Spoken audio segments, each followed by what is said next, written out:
আজও বরাকের বিভিন্ন গ্রামাঞ্চলে কেন্দ্রীয় সরকারের হর ঘর নল হর ঘর জল প্রকল্প পৌঁছায়নি। খরা মৌসুমে শুরু হতে বিশুদ্ধ পানীয় জলের হাহাকার পরিস্থিতি সৃষ্টি হয়েছে কাছাড় জেলার আয়নাছড়া চা বাগান এলাকায়।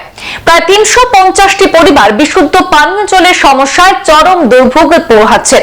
খাল, বিল, নদী নালার জল শুকিয়ে যেতে সমস্যা বেড়েছে চা জনজাতিদের।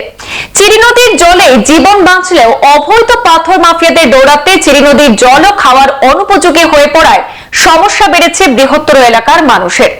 পানীয় জলের ভোগান্তির নেপথ্যে জয়পুর বিট অফিসারকেও দায়ী করে বন বিভাগের বিরুদ্ধে ক্ষোভ উগড়ে দিলেন সমস্যাগ্রস্তরা।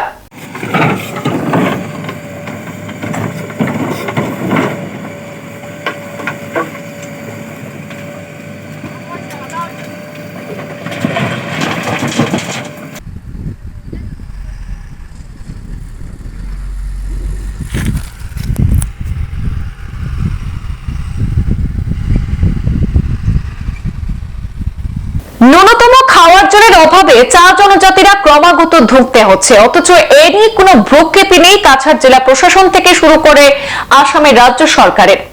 আয়নাছড়া চা বাগানের শ্রমিক সহ বাগান ম্যানেজার সংবাদ মাধ্যমে কথা বলতে গিয়ে জানান, পাহাড়িয়া এলাকার শীতকালীন সময় চিরি নদীর পাথর কোয়ারির জল কমে আসে।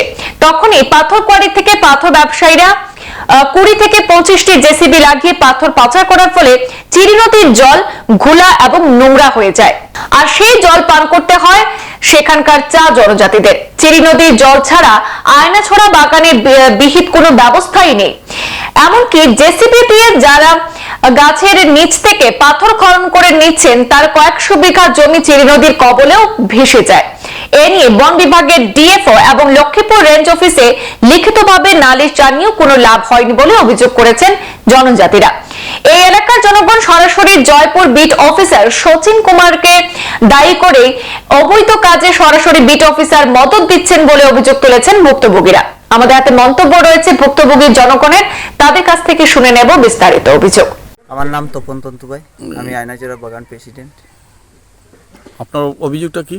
আমরা অভিযোগ এটাই যে আমরা নদীতে প্রায় এখানে 200-300 ওয়ার্কার জল খায়, আর এই নদীতে অনেক জেসিবি চলায় জলটা দূষিত করে।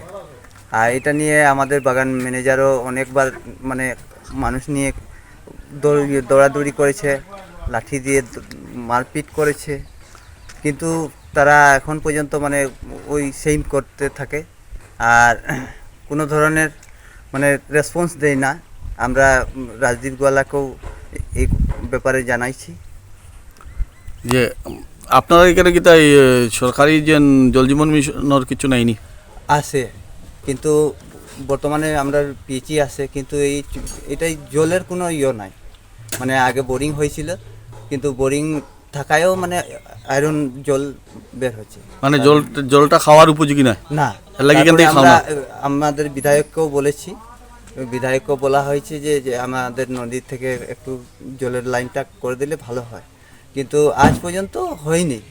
কিন্তু আমাদের বাগান ম্যানেজার এইটা নিয়ে আজ প্রায় 5-6 বছর হচ্ছে ওই বাগান ম্যানেজারই মেনটেন করে যাচ্ছে, আর এই জল আমরা বহন করছি, এই নোংরা জলটা। সংবাদ এ পর্যন্তই, ফিরছি পরবর্তী অন্যান্য আপডেট নিয়ে। ধন্যবাদ।